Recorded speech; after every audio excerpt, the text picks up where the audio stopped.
Hello, I'm Jasmine McGinnis Johnson, and this is Fundamentals of Grant Writing.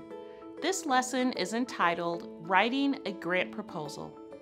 Writing grants is like a muscle that you have to build and strengthen. If you run an organization that is dependent on raising money, it's a muscle that you will have to use often.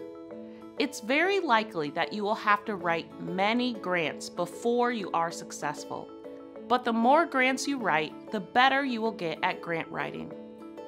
In this lesson, we will define and discuss the key elements that make up a grant proposal, including the narrative or project description, statement of need, organizational overview, budget, and supporting materials.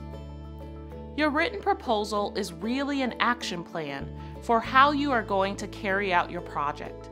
It should be your guide for how you will spend the money you're raising, organize and deploy staff and resources, and evaluate and measure your success.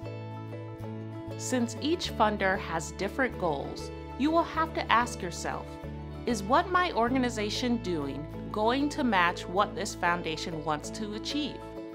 For example, if the funder is interested in leadership activities and your organization works with children who are intellectually disabled, that is not a good fit, and you should not apply for their grant.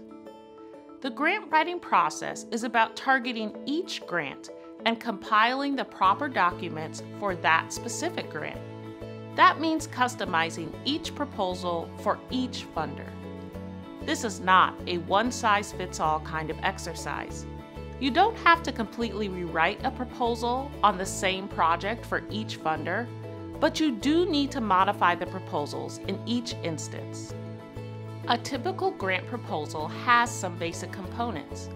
All are important pieces that you should carefully draft, review, edit, and review again. It is a good practice to have someone with experience and whom you trust also review your grant proposal before it is submitted. And when drafting your grant proposal, the funder's guidelines should be close at hand so that you can refer to them often. The narrative portion of your proposal is where you write about your organization and what you have accomplished in the past. This is also where you will outline your project, program, and financial need and what you plan to achieve. It is important to note here that many grant writers make the mistake of focusing too much on the problem they want to fix and not the solution. Funders fund solutions, not problems. You should also include information about your organization, your staff, your expertise, and why you are uniquely qualified to achieve the goals of your proposal. You will also note here if you have gotten previous funding, how much, how it was used, and what it accomplished. Your narrative should also include a timeline for your project. Note the major milestones or action steps, and answer the questions of when will your project begin and end? When will each task or event take place? What will be done when and by who? At what point will evaluation and measurement be taken? Some important things to remember as you draft the narrative portion of your proposal. Make sure it fits the size and scale of your solution.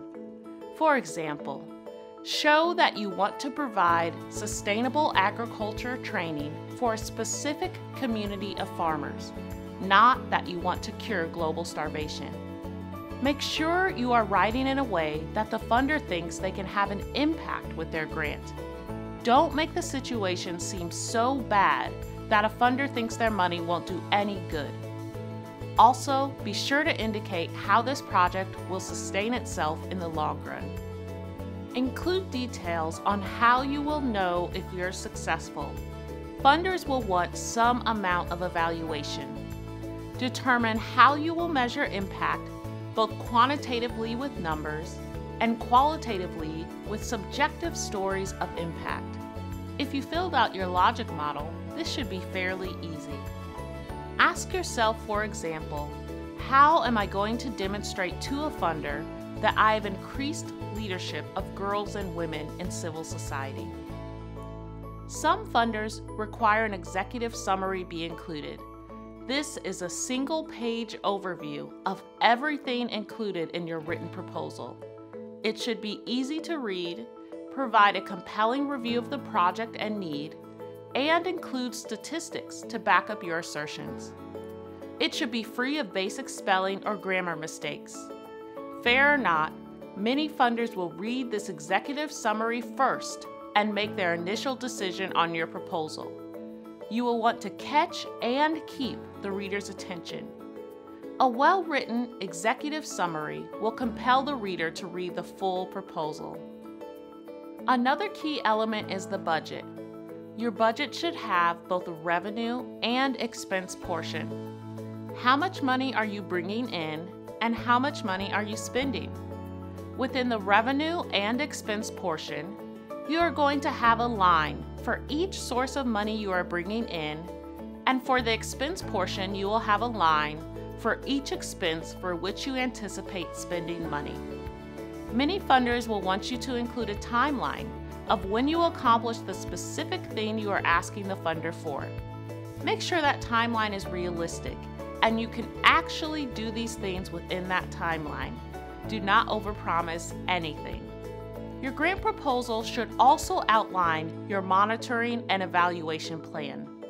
According to Dr. Lee Mizell, a research and management consultant to public, private, and nonprofit organizations, quoted in a blog post for the Foundation Center, an evaluation plan should, at minimum, clearly identify the target population, specify program objectives in measurable terms, identify key indicators of success, outline data collection and analysis activities, and develop a timeline to monitor the success of the program on an ongoing basis.